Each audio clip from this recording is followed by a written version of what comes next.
Hi, welcome to another session, another episode of Smart Talks by the Elizabeth Smart Foundation. I am Elizabeth Smart, and I'm here with my co-host, Mio Strong, our Smart Defense Director at the Elizabeth Smart Foundation. And we are also joined today by Debbie Reid, who is and I'm going to read it because otherwise I will mess it up. She is a licensed clinical social worker, and she specializes in healing trauma and addiction. She is trained in psychodrama and somatic experience, which are both modalities to assist people with healing trauma. And she's an incredible person. We're so lucky to have her here today. And thank you. Thank you for coming. Sure. Thank you for having me here. To begin with, I just want to ask straight out of the gate, I mean, what is psychodrama and somatic experiencing, if you could explain that? Yeah. So both of them are modalities that I use in the therapeutic process to help people as they work through painful experiences, oftentimes traumatic experiences. And what happens when we experience a trauma is a lot of times, even though cognitively in our brain, we know that we're no longer in danger, our body physically doesn't feel like we're not in danger. The cliche example of this is a veteran is walking down the road, maybe down State Street, and a car backfires and they jump to the ground and start sweating. So their body has gone back to the traumatic experience of being in war. And even though their brain might be on some level aware that they're in Salt Lake City, Utah, on State Street, walking down the road with their family, their body experiences what it was like with that trigger of the car backfiring. So in psychodrama, what we want to do is take a piece of that traumatic experience of being in war and bring it to the here and now, to this place that we're in my office and we're experiencing what happened and what is the wished for outcome. What do I wish would have happened? And can I recreate that for myself? Can I say the things that I wish I would have said? Can I do the actions that I wish I would have said? And so physiologically, we get to act out the wished for experience, the corrective experience. Does that make sense? So let me try to explain it back to you using my own experiences, and you tell me if I understand it. So everyone knows, or anyone who's heard of Elizabeth Smart knows, that I was kidnapped. And then just recently this past summer, I was on a plane and I fell asleep and I woke up to the man sitting next to me rubbing the inside of my leg. And I just froze and I started sweating and I didn't know what to do. Because I was up in the air, I mean, no one had ever told me what I should do. And the rest of the 40 minute flight descent, I just sat there being angry and upset at myself because I didn't feel like I could move. I didn't feel like I could do anything. I just pretty much froze there. And the other part of my brain was telling me, well, Elizabeth, you should be doing something. You're Elizabeth Smart. You talk about boundaries and safety and the power of the word no. Why aren't you doing something? And so psychodrama would be almost recreating that moment on the airplane and allowing me to go through what I wish I did. So, I mean, I did actually move the man's hand off me, but I mean, if I wish that I had screamed or had called the flight attendant or just maybe even had more of a violent reaction, use some physical self-defense moves on him and be able to work through that in a recreation of that moment. Is that what psychodrama is? Exactly. That's exactly what it is. So if you were in my office and it was just the two of us, then maybe we would do that with an empty chair. Have you sitting next to the man and, with an empty chair there, and then turn to him and, physically take his hand and throw it away, push him. Maybe I'd have you push the chair, whatever it is that your body wanted to do and that you wanted to say. who you wanted to call for help, and bring those resources into you. Does that make sense? Yeah. So then, I mean, have you found that this has worked with victims? I mean, has it been helpful? I mean, when these veterans come back from war after they've, experienced battle on the front lines, and they have these experiences of hearing cars backfire and just immediately reverting after they go through this psychodrama, does it change how they react? Yeah. So I don't have a ton of experience with veterans, but I do have some experience with veterans, and also, wide variety of trauma. Most of the trauma that I work with tends to be around sexual trauma. I did a group a couple weeks ago for victims of mass shootings. So I have worked with a wide variety of trauma.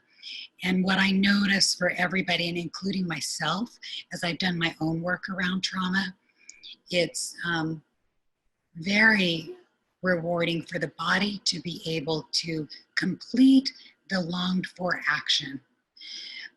I don't know if this has happened for you, but it happens for a lot of people, that after you're sitting in the plane, or maybe here it is a year later, and how many times have you ruminated, had that thought, I wish I would have said this to him, I wish I would have done this, I wish I would have rang the bell, I wish I would have hit him, I wish I would have done. And being able to allow the body to physically say and do those things allows the ruminating to settle. Okay. And I mean, just thinking back to my own experience, and we can just use it as an example. Most people, well, there's a lot of people that are pretty familiar with it. But I mean, I'm just thinking, when I was on that plane and the man was rubbing my leg, my mind didn't actually know. I didn't know what I wanted to do. I obviously wanted him to stop. Since then, I've had a lot of time to think about, well, I wish I did that. Does it have to, when you're going through the psychodrama, is it what you wish you did since then that you're able to play out? Does it matter, or is it just whatever came to your mind in the moment, but maybe you were unable to fulfill? So what you've described perfectly describes what happens to the central nervous system when we have a traumatic experience. The things that people are most familiar with is that we fight or we run, fight or flight. Those are the two responses that most people are familiar with. There's a couple other responses that people are not as familiar with, and one is freeze, which is what happened to you. And another one is appease. And knowing your story the way that I do, that probably resonates with you also. So appease is where we do the things that our perpetrator or the people around us that are causing us trauma want to do, so that we can get in their good graces. Does that make sense to you? Yeah, totally. I mean, yeah, absolutely. I did exactly what my captors told me to do, because they would kill me if I didn't. And so, yeah, absolutely. I was going to do whatever they said, because I wanted to survive. I wanted to come back home. Yeah. And isn't that a correct generalized statement to say that fight, flight, freeze, or appease, you don't necessarily have control how you react, and your reaction that lets you survive is okay? Yes. So first of all, what I want to say is all of the responses, no matter what you do, whether it's fight, flight, freeze, or appease, are all normal. And it's what happens in your body and your nervous system is an automatic response. There is no prefrontal cortex coming online to make a rational and responsible decision. It's just survival automatic. I often use my hand, so I'll describe this. I put my hand in a fist with my thumb inside. This is to describe what happened with the brain. And this bottom part where my wrist is the brain stem. And that's the part of the brain that's the oldest part of the brain, kind of like the reptilian. People often will call the reptilian, it's the survival. It's the part that regulates our breathing. We don't think about breathing, we just breathe. And that's where the fight, flight, and freeze comes in. We just do it. There's no time. If we had to think about what is the best thing for me to do to survive this situation, we wouldn't survive the situations. So throughout time, our species has developed this part of the brain that just responds automatically. The second part of the brain is this part where my thumb is. So I just opened up my 4 fingers and my thumb is sitting inside my hand. This part of the brain is called the amygdala. And this is the brain people might refer to as the monkey part of the brain. This part of the brain is the warning part of the brain that goes off, that is scanning my environment for danger, that is looking for what is going to harm me. And when we are in a traumatic experience and haven't had the time to regulate or be safe, then this part of the brain is very activated and hypervigilant, is looking for where is danger and what's going to be dangerous to me, and learning how to avoid that. If I put my fingers back down again, then my 4 fingers are the prefrontal cortex. That's the front part of the brain, which is logic and reasoning. And when trauma happens, then I call it, when I'm teaching kids about this, we flip our lid. So I just put my fingers up and I'm operating from this part of the amygdala. So I'm no longer doing logic and reasoning any longer. I'm operating from this part of the brain that is scanning for danger. And so that's why sometimes we shame ourselves or shame other people about their actions that they've done, which are, I find that the saddest thing that happens with trauma is we shame ourselves about, oh, I've behaved badly. Maybe I lost it at the grocery clerk and started swearing at the grocery clerk because I'm operating from my amygdala. I'm scanning for danger, I'm hypervigilant, and so my anger is coming out sideways in my life, and I'm behaving outside of my core values and who I really am, and in ways that might be embarrassing later on. How do you go back to that part of your brain where you're using logic and reason and understanding? Yeah. First of all, what I like to do is normalize that whatever the reaction that we have, whether it's running away, whether it's running towards through fighting, whether it's freezing like you did with the man next to you on the airplane, or appeasing, whatever it is that our response is, that's normal and that's okay. And then what we need to working on, what are the ways that I can settle my nervous system and get back inside my window of tolerance, right? Are you familiar with that term? Yes. Okay. So what are the things that I can do to settle myself? Lots of different things. We can start breathing. We can go for a walk and connect to nature. We can ground ourselves in the here and now. I am here. I am safe. I am not on a plane. I am protected. I have skills now. I've processed this event. If it ever happens to me again, I know what I'm going to do. I know what I'm going to say. It's not happening to me. I know how to protect myself in the future, and I'm not there now. So get ourselves in the here and now. And that's why psychodrama helps, is because it takes an experience that we have and we get to experience it from our powerful self. My powerful self, I just put myself in your shoes, and my powerful self is going to tell you to get your sorry blankety blank hand off of me. My powerful self is going to call the flight attendant and say, this man has accosted me. My powerful self is going to take a stand for myself and every other woman that this man might have in the past or might in the future assault. And Right? would you say this is the hardest step for victims to take or survivors to take that step into their powerful selves? Or do you think that it comes naturally? I've never been asked that question before. I think in my experience that what needs to happen in the therapeutic process is that we need to have safety. So trauma is really about feeling unsafe and not having choice.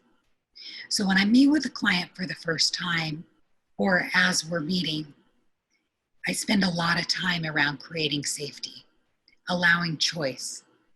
I have lots of chairs in my office. You choose where you want to sit. You choose if you want the blinds open or not. I try to create choice around even little things. Oftentimes, I'll play some music in my office that is scientifically proven to reduce anxiety. It was created for reducing anxiety. Do you like this? Is this okay? Do you want it turned off? Do you want it louder? Do you want it softer? Anything that I can do to give choice. What do you want to know about me?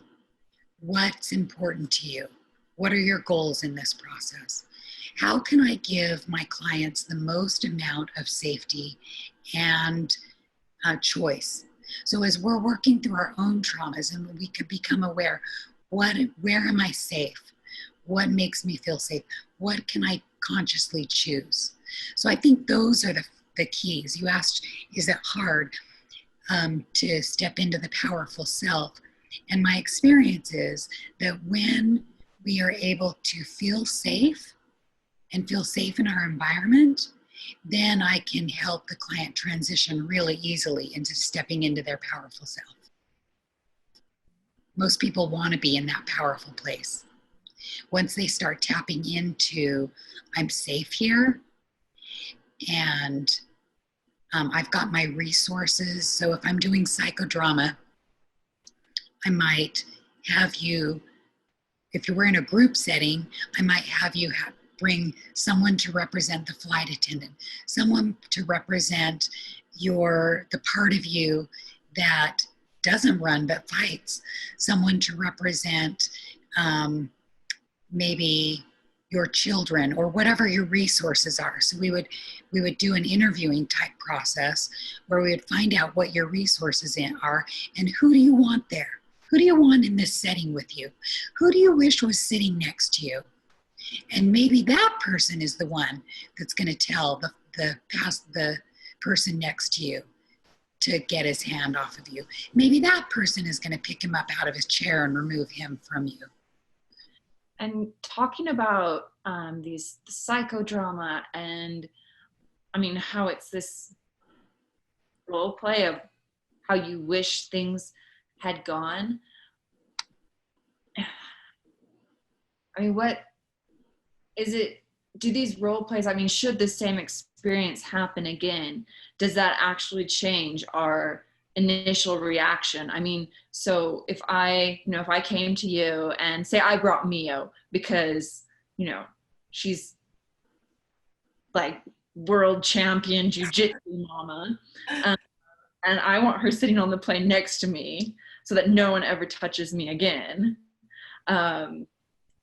If I came to you and we role played it out, but then I found myself in that situation again, heaven forbid it never happened to me again, is it possible to go back in and change that initial instinct?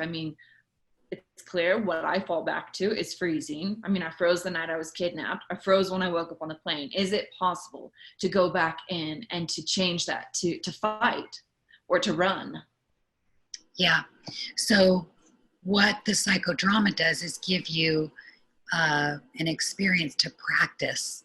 How am I going to do this different? We practice in life all the time so that when we show up, I'm thinking of baseball right now, we practice and we practice hitting the ball, getting it pitched to us, throwing the ball, so that when it's game time, I know how to hit the ball. I know when I take my swing where I need to be swinging so that my ball will so my bat will meet the ball, so that I can get the ball to the place I want it to go. I know when I hit the ball at the top end of my bat, it's going to go to the right. I know when I hit my ball in the middle of the bat, it's going to go to the place that I'm directing it to. So we practice that over and over and over. And psychodrama gives you the experience to practice. How do I want to show up in my life? How do I want it to be different? Not only do I get to have a corrective experience with a painful experience in the past and get my body to feel what it feels like to do it the way I want it to do, but I also get to practice so that when this shows up in my life, I've done it before. I've shown up with the perpetrator and I did not freeze.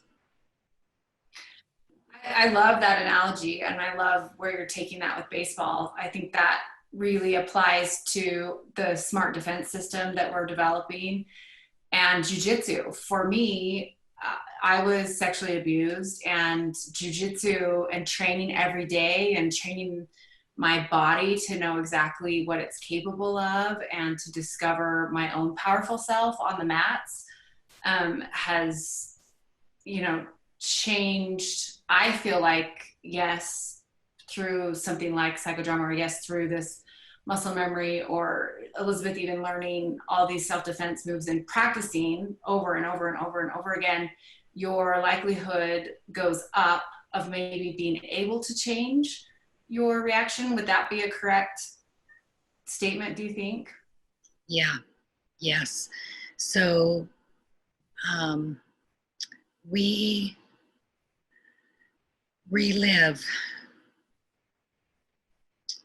we recreate a lot of times what I see in my clients is when we have unresolved trauma, especially around abuse, sexual abuse, neglect, we recreate that in our ways. So the example of this, have you ever known someone that has dated someone that mistreated them, whether it's physically, emotionally, whatever, and they end that relationship and get right back into a relationship with someone who treats them the same way, and they go through the same thing over again, and then they end that relationship and do the same thing over again? It's just a different face, different name, same experience. Yeah, it's really about breaking the cycle, breaking patterns, changing behaviors. So what's happening in those experiences is I know two things. I know how to do unhealthy relationships, but I don't know how to do healthy relationships. That's one. The other thing is that we recreate our own traumas and we relive our own traumas in the hopes that we can get a different outcome. So I'm going to continue dating men that mistreat me in the hopes that the healing that I want is that one day they'll treat me better. So it's who was it that said the definition of insanity is doing the same thing over and over but expecting a different outcome? I mean, that proves that point then. Yeah.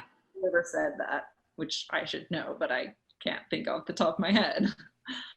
We keep looking for a different result in the same experience because, number one, that's what we know. I know my brain knows how to survive a perpetrator. My brain knows how to survive unhealthy relationships, but I don't know how, so I keep going back to that. So when our body gets to experience what it feels like to be in a healthy relationship, when our body gets to experience healing and changing and saying, no, I'm not going to do that dysfunctional relationship anymore. No, I'm not going to allow perpetrators. Then that's the first opening to start going in a different direction in our life and in our healing. I love that. I think that's powerful. Yeah. Yeah.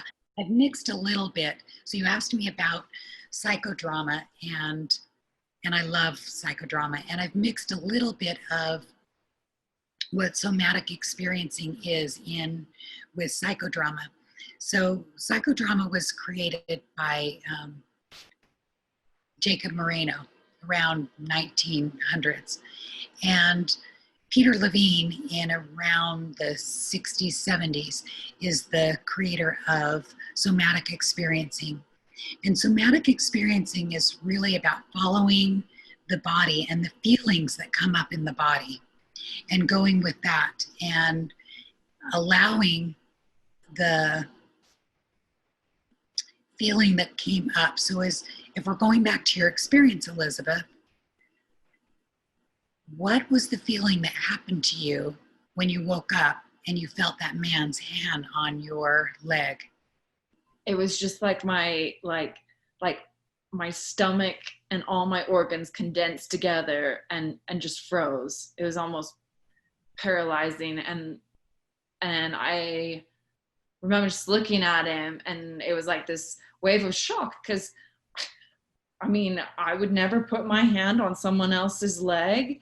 And so I expected him to pull his hand away. I expected him to give me an apology or a reason. Not that I couldn't certainly come up with a reason for why he should be touching me, but I was waiting for him to give me some kind of explanation to why he was doing that. And when he didn't, I mean, it was just this other layer of shock and astonishment on top of like this feeling of paralyzation. Yeah. So you talked about your stomach condensing. Yeah. Right? And feeling paralyzed and stuck. Yes. I mean, it was like someone had like a belt just pulled as tight as they could around my lower abdomen, just like chaining me to the seat almost. That's what it felt like. Yeah. Ooh, makes it hard to breathe. Yeah. Yeah. Are you feeling that right now? I mean, I can remember what it felt like. Yeah. I guess I can feel a shadow of what it felt like. Yeah. So somatic experiencing is working with that feeling, what came up for you in that moment, and allowing your body to let that feeling move through your body and not be stuck there. What happens in trauma is we have a feeling that happens to us in our body when the trauma happens. Something happens in our body, and we don't allow that feeling to work its way all the way through. And that's part of the healing process that needs to happen in order for us to recover from the trauma and be able to start behaving in and experiencing life in more healthy ways.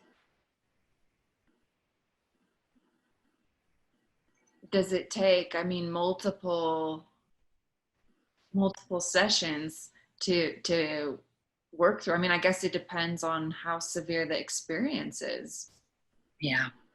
That's the reason why I love these two modalities, is because it's amazing the work that someone can do in just a couple of sessions of letting their body.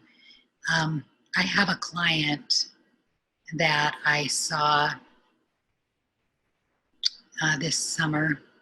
She's still a client now, but she came to me in the summer, and she's young, 17. She was sexually assaulted by her brother when she was 4. And it took her that long to be able to finally come and do some work around it. So I did a somatic experience with her where I I held my hands up and she put her hands on mine, and we braced against each other. And then I had her focus on where it was in her body that she felt this, the pain of that experience.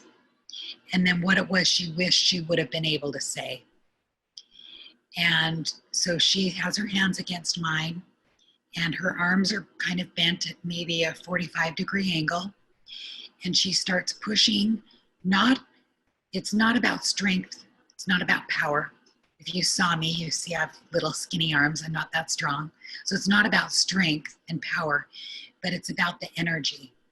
So where she felt that energy in her body, and take that energy and move it up through her body. Sometimes you move it out through the legs. In this experience, we were going out through the arms and pushing the energy out through her arms and through her hands into me, and then push me. And so over, and then have her start saying the words that she wanted to say. And then slowly, to give the body the feeling of success, I stepped backwards and she stepped forward. And I stepped backwards again and she stepped forward. So we were moving as she's pushing the energy out and saying the words that she wished that she would have been able to say. By the time we were done, her body was totally relaxed, totally calm, and she felt safe. She felt comfortable. What happened after that, I saw her the next week. She came back and I was shocked. She had no nightmares. She had no ruminating thoughts. She'd gone and set boundaries with people at her classmates at school. She set boundaries with her professor, her teachers. She set boundaries with her parents. Like so many ways, I was like, oh my gosh, you did about 4 months of work in this 1 week. Wow. So then movement, and actually moving your body, it's fair to say, a very deep connection between actual physical movement and your emotional well-being. Absolutely. Your body needs to feel and experience and move. I do talk therapy also. I have several modalities of talk therapy that I do. And so I'm not dissing on that at all. But when it comes to trauma, our body needs to experience. Our body needs to connect and to feel safe and to say and do the things that it has called for. As you guys are doing this, the self-defense program that you're doing, I'm sure you see and experience and feel it for yourselves all the time. The power and the strength that you feel by allowing your body to learn and protect and take care of itself and experience success. I think it's such a powerful thing. I love the first day of class and then moving through this series and the last day of class. And the difference in their body language and in their voices and just their own self-confidence. It's so powerful. It's so beautiful. And a lot of, I would say, 70 to 80% of the people I've taught self-defense in the past have experienced, some sort of assault or sexual violence. And so we try and give a lot of choices. We try and ask them a lot of the time to, it's a safe space. You're going to be able to do these moves against safe adults that, just like you putting up your hands, it's the same thing. Go ahead, put your hands on me. Let's learn these moves together. Let me help you realize your own strength and your own potential and your own worth. And it's so empowering to watch these women just grow, and they just discover parts of themselves that I think people doubt. I doubted it in my own self for a lot of years, that I even could fight back, or that I even could change the narrative around my story, or how I chose to react. And so it's super powerful. We would love to have you come through our program. It'd be so neat. I would love that also. I also have some clients that I'm waiting for, world to go back to normal. and you're back doing your classes again, because I have some clients that I know really need to be in that place. One of the things that I do in Somatic Experiencing, I'll just give you a quick example of this. With my group that was victims of mass shooting, I had them get into a position of their vulnerable self, what their body looked like in that position. And then we all modeled that. It was often something that was constricted, body head down, arms tight, protective, sometimes often lower to the ground. And then we all modeled that. And then I had them transition to, what's your powerful pose? What's your triumphant pose? And often that was maybe hands to heart, hands in prayer, hands up in the air. It was expansive. Everyone was expansive, head held high, body straight, body up. And that's allowing the body to feel what it feels like for my body to be triumphant. And in your work that you're doing, you're allowing all of the clients to feel, to have their body feel what it feels like to be in my powerful self, my strong self, the part of me that can protect myself and protect others, protect the people that I care about. Yep, that's exactly the goal. Yeah. I mean, it's just amazing how, I mean, just as I've been learning through our conversation, just how much, I mean, I know I've already said it, but just how much like this physical movement and motion, I mean, just these stances that you just mentioned, I mean, you know, going from a protective stance that's very constrained to a triumphant stance. I mean, how that rewards your body. And I just think it's amazing just how connected really sort of the whole physical and emotional and honestly probably spiritual sides of ourselves are all connected, how you really cannot separate one from the other, how they're all just intertwined together. It's amazing.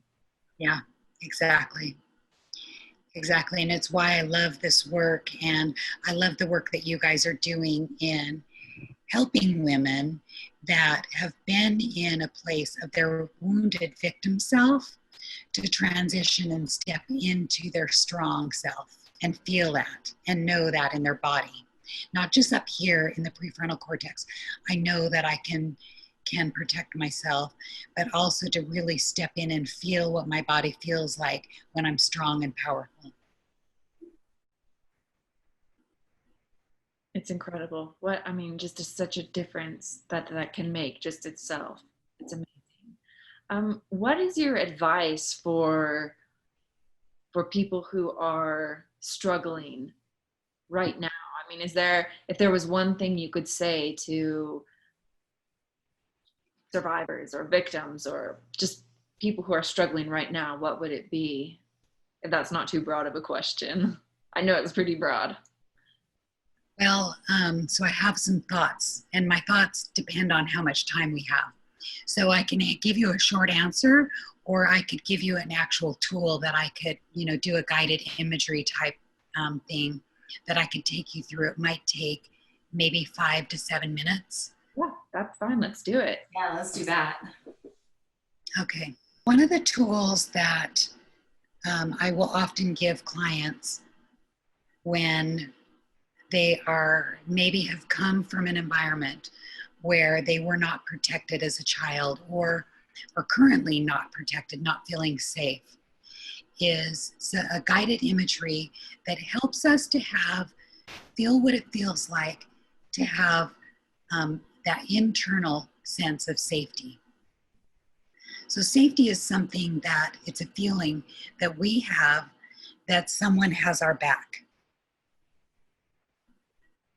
That knowing that someone is going to protect us and take care of us, that we have boundaries that are safe. It's also deeply tied to attachment theory. And when we have a secure attachment, then that's an environment, that's a relationship where we know we're safe and we feel safe and protected in that relationship. So often, many of us are raised in environments where we do not have that protective resource, or that protective resource is taken away from us, or we start engaging in relationships that are not protective. Some of the things that will help us if we're working in our current relationships to have a secure attachment, some of the things that we can do around that would be aware of the tone of voice that we have in our relationships. Have positive and kind eye gaze with our relationships and work on those things. Have safe touch. And sometimes safe touch is just a caress of the hand. A lot of times safe touch is a full body hug where I allow my body to regulate to your body. That's something that we learn as infants, how to do that, and to continue that as adults helps us to cultivate a secure attachment in our relationship. But if we don't have those things, then sometimes we don't have this felt sense inside of us because of our trauma of what safety is like. So I want you to take a moment and settle in. We're going to have a little bit of a corrective experience here. I want you to maybe close your eyes or do it with your eyes open. Imagine and scan your own life from beginning to now. Who are the people who took action in your life? Who are the people who were protected of you, who protected you in large and small ways? Could be family members, could be parents, could be a doctor, sibling, a stranger, teachers.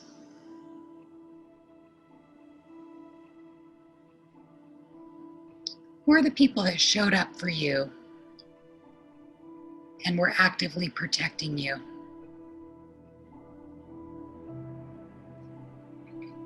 I want you to feel what happens in your body as you cultivate this protective energy that is surrounding you. What it feels like in your body to have someone stand up for you, someone that helped you, and someone that maybe helped you stand up for yourself. Sometimes that protection might be a guardian angel or some type of spiritual protection.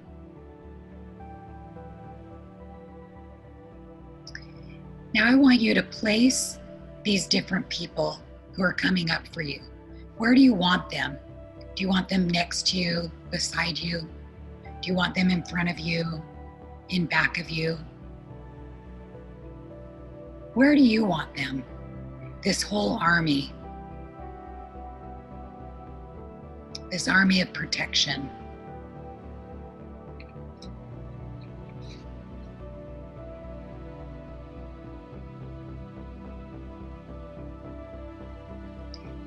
Take a moment and realize how important the feeling is to have this protection of others. Now, many of us, as we've gone through life experiences, we have become protective of others, and we want to protect others.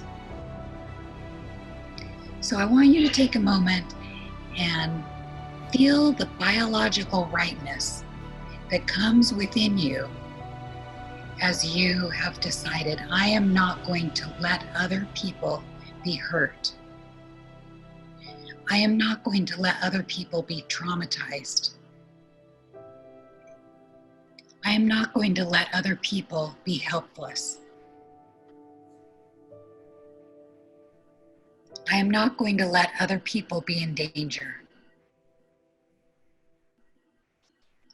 Notice in your body what's happening, that biological rightness of standing up and taking action. We can't protect everyone, but we can feel the energy and the empowerment that comes when we are protectors. And now I want you to think about the people in your life that you have protected, that you've shown up for them. and send that energy of protectiveness out to them. Feel that energy flow out to the people that you've supported, that you've helped, that you've stood up for. Might even be strangers.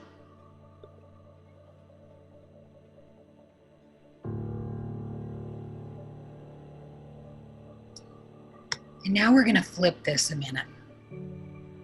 Keep sending that energy, but I want you to draw within you. If you've done some inner child work, you might know what I'm talking about. If you haven't done some inner child work, I want you to think of your wounded self, the part of you that was victimized when you were young. And I want you to turn that energy that you're sending out and turn it around and send it back to yourself and to that wounded part of you. That little boy or that little girl who was hurt.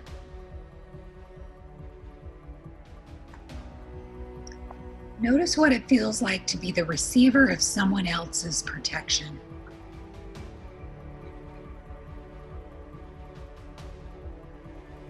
Notice what it feels like to be able to relax in that protection that's coming towards you. What it feels like to feel safe. Notice what it feels like to be able to let go of the hypervigilance.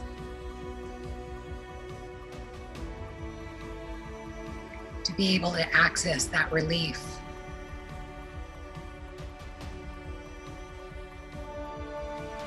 The relief of having a protector, of having someone that has your back. And as you feel that relief, see if you can connect that your younger self is really a part of you. And if your younger self can realize that my healthy adult self is protecting me.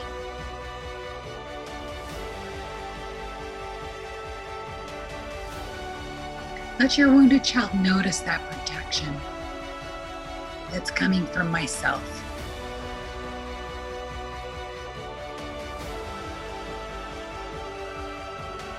Let your younger part of you know that your adult self has all the capacity it needs to protect you.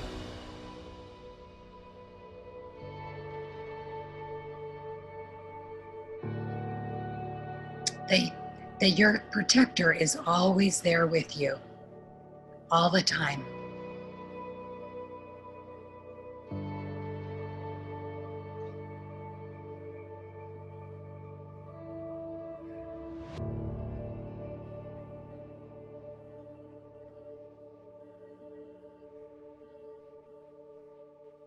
And when you're ready, you can open your eyes.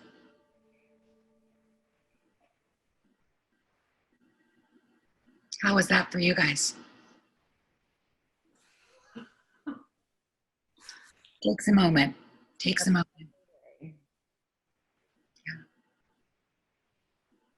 Oh, yeah, thank you. I know people listening to this are going to benefit from this podcast so much for your help and your expertise, and I'm so grateful for you. Thank you.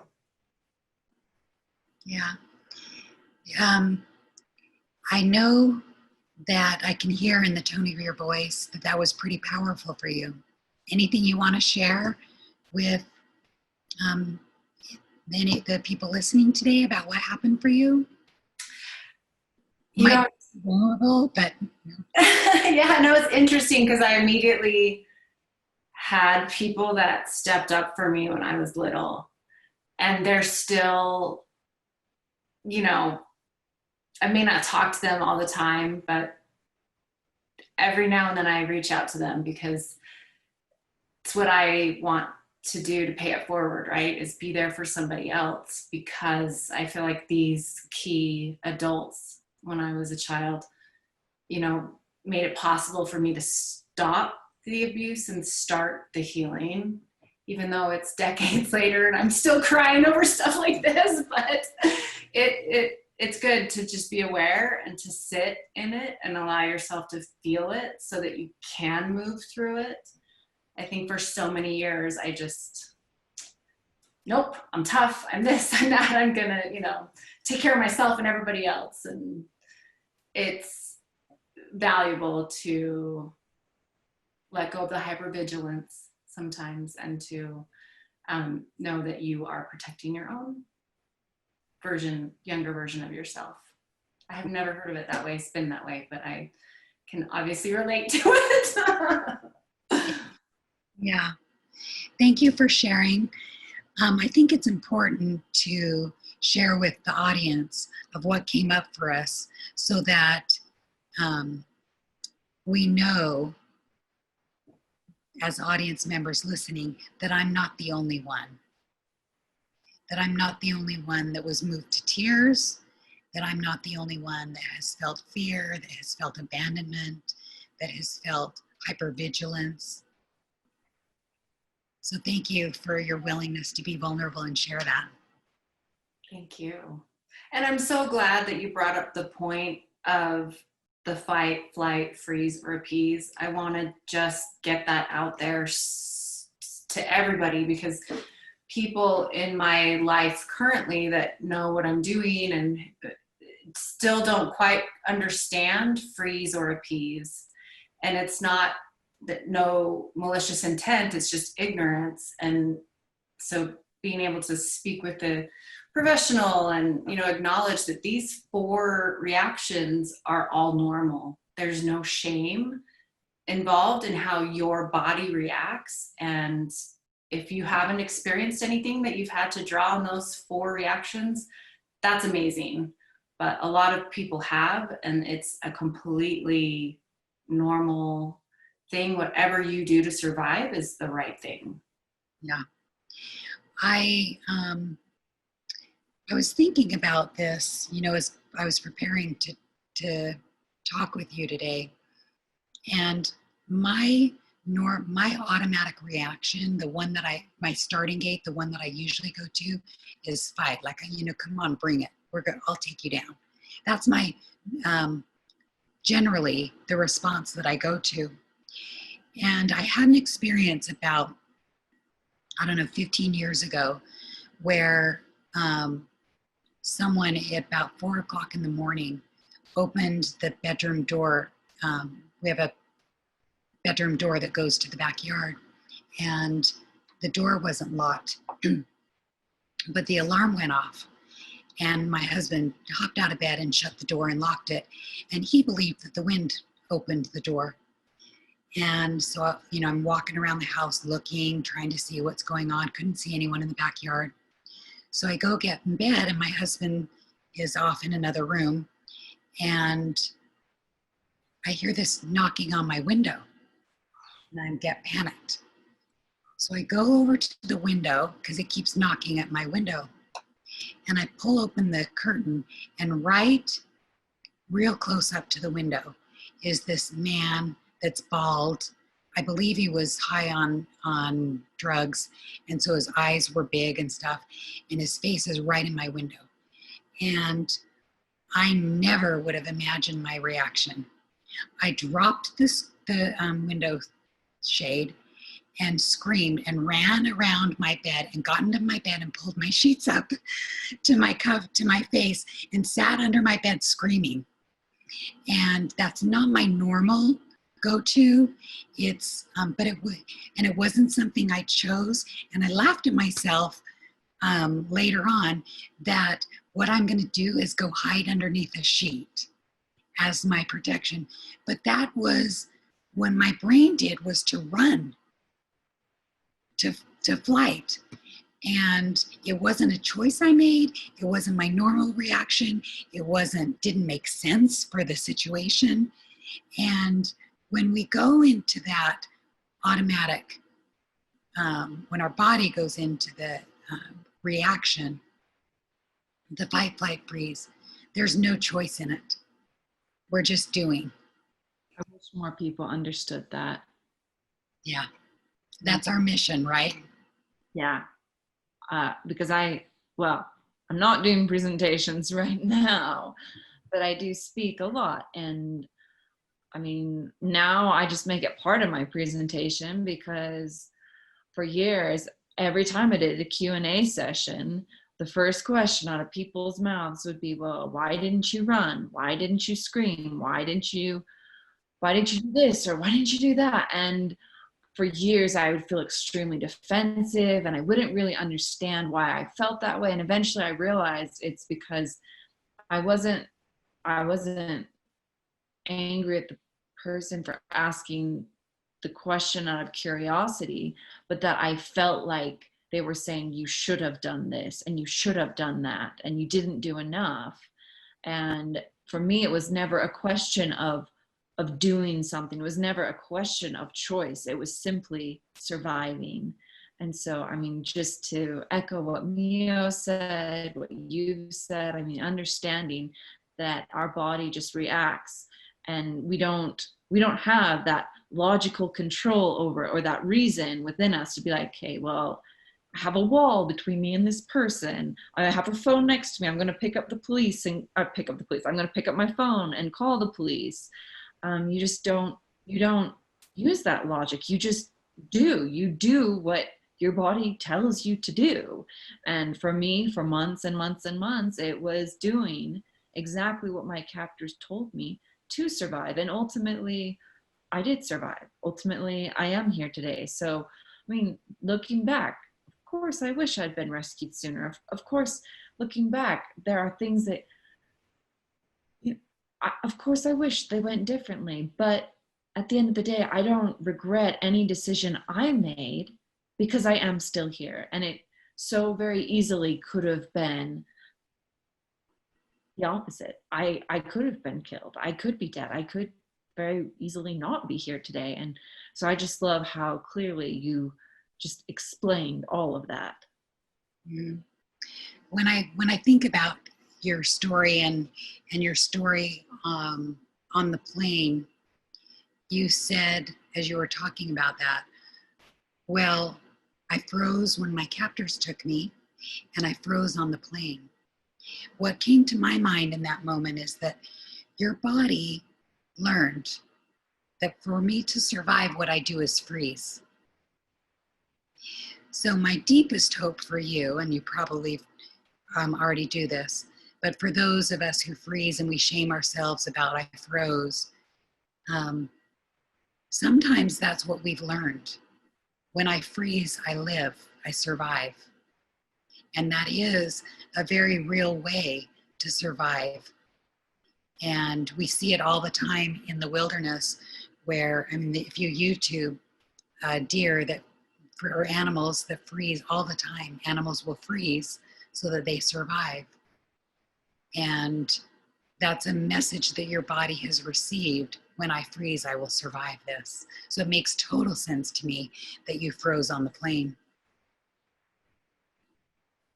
Yeah. Which is why I so believe in smart defense, because not that I don't think freezing's bad, but kind of what you've said, what we've learned today talking about, is that trauma is not having options, not having choices. And so that's what once COVID-19 is over, once the restrictions and limitations are lifted, I'm so excited to get back into smart defense and getting our classes out there, because like I said, freezing's not bad, but smart defense is all about giving women and girls choices. And in very real ways, you're allowing people to let their body feel what it feels like to protect themselves and take care of themselves. Yes, absolutely. So I just want to say thank you so much for taking time to talk with us today. I mean, it's just been amazing for me, impactful for me. Thank you so much. And for all of our viewers and listeners out there, thank you for taking the time to listen and watch this podcast. I can't imagine you walking away not feeling like you've learned something. And I hope you will all join us again next time on our next Smart Talk podcast. So thank you again for tuning in and look forward to seeing you again. Bye-bye.